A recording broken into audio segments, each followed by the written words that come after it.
Pour commencer, pensez à tous les films sur l'espace que vous avez vus dans votre vie.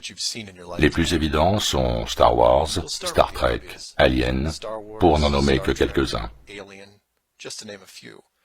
En fait, si vous faites votre propre liste de films sur l'espace vus dans votre vie, vous arriverez probablement sans trop de difficultés au chiffre de 100. Assez facile. Pour une deuxième liste, rappelez-vous tous les films sur l'espace non fantaisistes. Vous trouverez La Planète Rouge, Gravity, Mission to Mars, 2001, des trucs comme ça. Ces films présentent le thème du futur pas si distant, avec une projection de notre situation, et représentent une liste assez conséquente. Ces deux listes de films ont la faveur des autorités, car elles appuient l'idée du globe par l'hypothèse.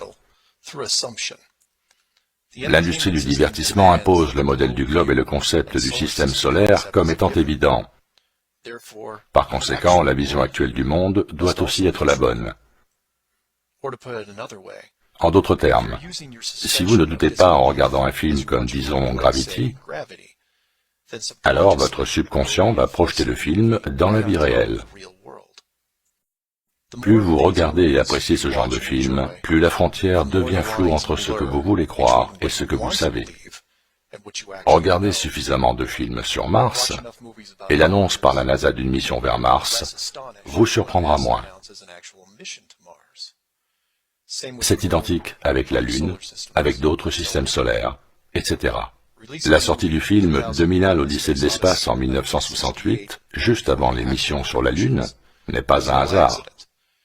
Il a fallu 5 ans au plus grand réalisateur de tous les temps pour le faire, et plusieurs personnes ayant vu la projection prétendent avoir vu le nom de plusieurs groupes militaires au générique de remerciements, enlevés par la suite.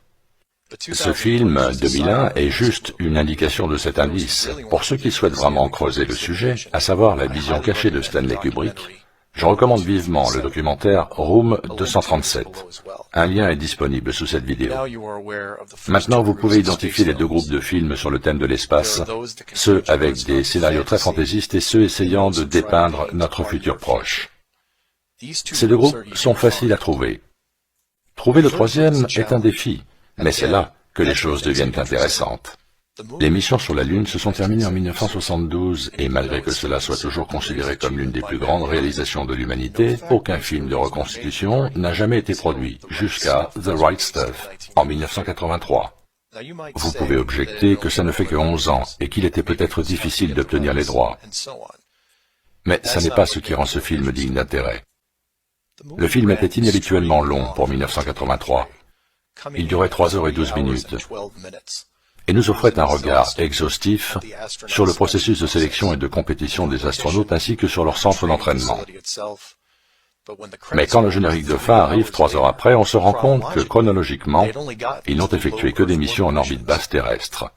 Juste pour rire, cherchez The Right Stuff sur Internet et constatez combien de vaisseaux spatiaux vous obtenez. Ce film a reçu 4 Academy Awards et a très bien marché au box-office. Mais les missions Apollo n'ont jamais été abordées. Et la seule superproduction impliquant le programme lunaire était Apollo 13 en 1995. 12 années après Apollo 13, qui n'a effectué qu'une seule orbite autour de la Lune sans alunissage et aucune référence aux missions précédentes. Et après 1995, plus rien. Hollywood est connu pour ne jamais laisser une source se tarir. Ils font des reboots, des séquelles, d'à peu près tout. Mais là, depuis presque 60 ans, il n'y a jamais eu un seul film de reconstitution sur les missions lunaires. Des centaines de films de science-fiction y font référence, de Superman à Transformers, mais rien sur la surface lunaire, qui a fait l'objet de 6 missions complètes avec des véhicules tout-terrain et même une séquence golf. Et personne n'y touche. Maintenant, pour être honnête, il y avait une mini-série en 1998 couvrant ce sujet, produite par Tom Hanks, suite à son rôle dans Apollo 13. Mais sinon, absolument aucune production professionnelle depuis. Toujours pour rigoler, cherchez la série TV de la Terre à la Lune et constatez les résultats. Maintenant, pour être honnête, Il y avait une mini-série en 1998 couvrant ce sujet, produite par Tom Hanks, suite à son rôle dans Apollo 13. Mais sinon, absolument aucune production professionnelle depuis. Toujours pour rigoler, cherchez la série TV de la Terre à la Lune et constatez les résultats. Le pourquoi est facile, et l'indice est révélé. Si Hollywood fait un film sur un alunissage que l'on ne peut distinguer d'un vrai alunissage, alors comment séparer le vrai du faux? Cela soulève des questions subtiles du genre « Quelle technique de simulation et depuis combien de temps ?» Si Hollywood peut le simuler, alors quand ont-ils commencé à le faire? Il y a un autre film qui sort du lot et j'en parle parce que j'ai du mal à croire qu'il ait pu être fait. C'est Capricorn One. Le scénario du film implique la simulation d'une mission sur Mars et comment elle pourrait se faire. En gros, c'est le roadbook de la conspiration mondiale. Je vous le recommande vivement. Je mets un lien en bas. Pour résumer, tous les films ayant pour thème l'espace sont encouragés par les autorités, sauf ceux basés sur de vrais témoignages. Ceux-là ne sont pas permis. Le programme lunaire a été enterré par l'industrie du divertissement parce qu'il est impossible d'aller sur la Lune. C'est soit derrière une barrière dans un hangar, soit une image digitale HD, comme celle de n'importe quelle planète d'un jeu vidéo. Le monde est plat. Et c'est juste le premier indice. Faites vos propres recherches et revenez commenter si vous le souhaitez. C'était Mark Sargent. C'est la deuxième partie d'une série qui peut vous aider à appréhender le concept de la Terre plate sur laquelle nous vivons, et qui est impliqué dans le fait de nous l'avoir caché. Maintenant, pour être honnête, il y avait une mini-série en 1998 couvrant ce... Le programme lunaire a été enterré par l'industrie du divertissement parce qu'il est impossible d'aller sur la Lune. C'est soit derrière une barrière dans un hangar, soit une image digitale HD, comme celle de n'importe quelle planète d'un jeu vidéo. Le monde est plat. Et c'est juste le premier indice. Faites vos propres recherches et revenez commenter si vous le souhaitez. C'était Mark Sargent. C'est la deuxième partie d'une série qui peut vous aider à appréhender le concept de la Terre plate sur laquelle nous vivons, et qui est impliqué dans le fait de nous l'avoir caché. Cet indice tourne autour d'un des hommes les plus remarquables dont vous avez pu entendre parler, Richard Byrd, sa relation avec l'Antarctique et ses missions secrètes qu'il y a effectuées jusqu'à sa mort. Certains d'entre vous ont découvert la légende de Richard Byrd à travers la théorie de la Terre creuse. Nous n'allons pas parler de cette théorie dans cette vidéo, mais plutôt focaliser sur l'homme et son implication avec le pôle Sud. La version du Reader's Digest de Richard Byrd dit ceci. Né en 1888, il devient un officier naval américain dont les prouesses en font un spécialiste de l'exploration. Il a été un précurseur dans l'aviation américaine, médaillé d'honneur, explorateur polaire, navigateur dans l'aéronautique, leader d'expédition dans les pires endroits du monde, et le plus jeune amiral dans l'histoire de la Navy. De plus, l'énumération de ses récompenses prend plusieurs pages de Wikipédia, et il a eu 3 parades nationales en son honneur. En clair, c'était Indiana Jones sous stéroïdes. Certains diront que Roy Chapman Andrew était le véritable Indiana Jones, et peut-être ont-ils raison. Mais Richard Byrd le bat à plate couture 6 jours par semaine et 2 fois le dimanche. Je parle de toute cette reconnaissance pour montrer sa crédibilité et la confiance qu'il inspirait. Les gouvernements US et étrangers avaient confiance en son jugement et en son leadership, et le choisissaient dès qu'ils le pouvaient comme responsable de leur mission secrète. Sa première grande mission fut une expédition en Antarctique en 1928. C'était remarquable, car bien qu'il ait survolé le pôle Nord 2 ans auparavant, toutes les expéditions furent dirigées vers le pôle Sud dès 1928. L'expédition dura 2 années pendant lesquelles il sera promu au rang d'amiral à l'âge de 41 ans. Sa deuxième expédition dans l'Antarctique se déroula de 1933 à 1935 et sa troisième de 1939 à 1940. Pendant son séjour en Antarctique, il était également conseiller pour d'autres pays ayant des expéditions en cours, comme l'Angleterre, la France, l'Allemagne, et pour tirer le meilleur bénéfice d'expéditions précédentes belges, japonaises et suédoises. Il a ensuite aidé à gérer les opérations de la flotte de l'US Navy durant la Deuxième Guerre mondiale et a assisté à la capitulation japonaise en 1945. Mais ensuite quelque chose d'étrange se produisit. Il retourna en Antarctique, ce qui n'est pas très surprenant en soi, dans la mesure où il y passait son temps depuis 1928. C'est la manière dont ça s'est passé qui est intéressante. Son quatrième voyage en Antarctique n'était pas une expédition. C'était une opération militaire appelée Opération High Jump. Commandant la flotte entière composée d'un porte-avions et de 13 navires de support, l'amiral Byrd mena 4700 hommes au pôle Sud, pour des raisons qui restent dissimulées à ce jour. Certains pensent qu'il poursuivait une flotte nazie en déroute, quand bien même l'Allemagne avait déjà capitulé depuis un an. D'autres parlent d'une base nazie installée en Antarctique pendant la guerre durant l'absence de Byrd. Aucune de ces théories n'a d'importance pour cette vidéo. Ce que nous savons par contre, c'est que les États-Unis ont déployé une force militaire excessive sur la banquise, sous une apparence pacifique. Pendant cette opération, l'amiral Byrd déclara à un journal chilien que le résultat le plus important de ces observations et découvertes était l'effet potentiel qu'elles pouvaient avoir sur la sécurité des États-Unis, que l'incroyable rapidité à laquelle le monde se rétrécissait était une des plus importantes leçons apprises durant sa récente expédition dans l'Antarctique. Le programme lunaire a été enterré par l'industrie. Que l'incroyable rapidité à laquelle le monde se rétrécissait était une des plus importantes leçons apprises durant sa récente expédition dans l'Antarctique. Il me faut avertir mes compatriotes que l'époque où nous nous sentions protégés par notre isolation, de par les distances, les océans et les pôles est terminée, dit-il. Après cette opération, l'amiral Byrd fit le tour des États-Unis et donna des interviews. L'une des plus intéressantes fut celle qu'il donna pendant un show télévisé en 1954, appelé The Longines Chronoscope. Un nom horrible, mais un show décent. J'en ai ajouté un extrait à la fin de cette vidéo et mis un lien dans la description.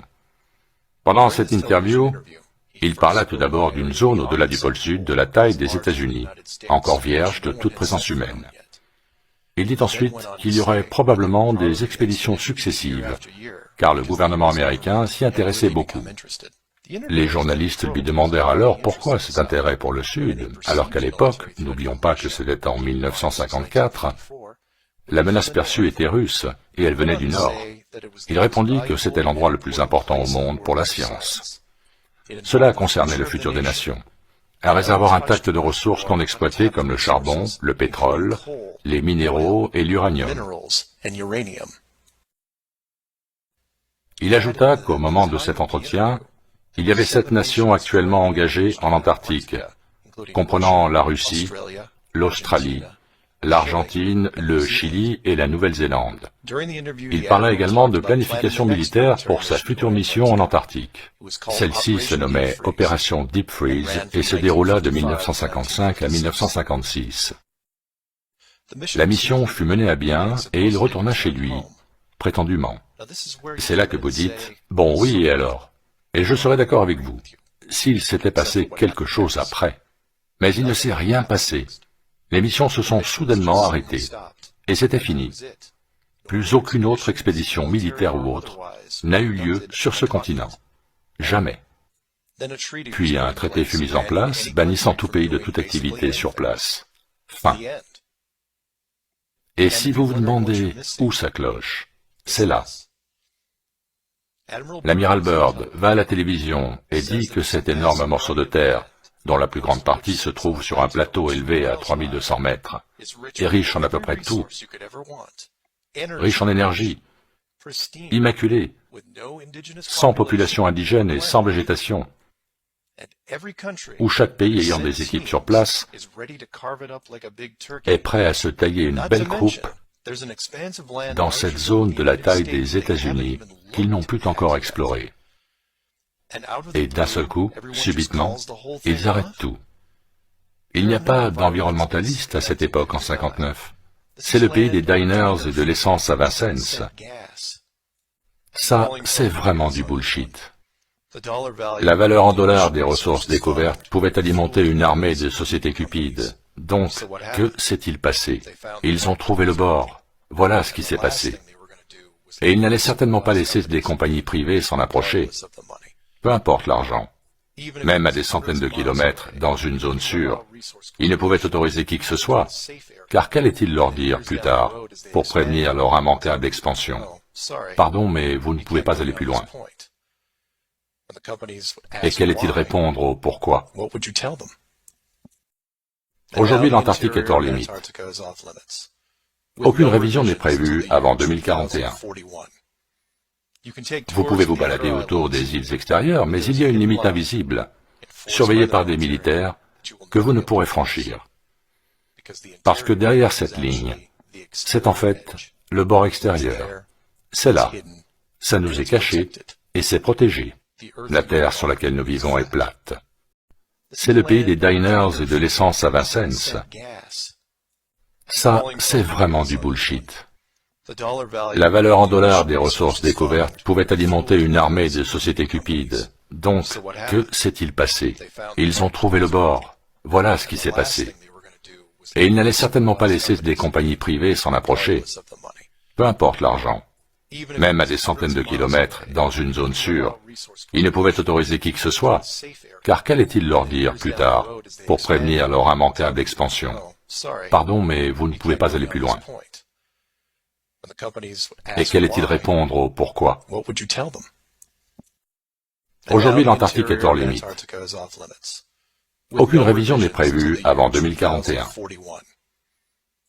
Vous pouvez vous balader autour des îles extérieures, mais il y a une limite invisible, surveillée par des militaires, que vous ne pourrez franchir. Parce que derrière cette ligne, c'est en fait le bord extérieur. C'est là. Ça nous est caché et c'est protégé. La terre sur laquelle nous vivons est plate. Faites vos propres recherches. Notre invité de marque ce soir est l'amiral Richard Byrd.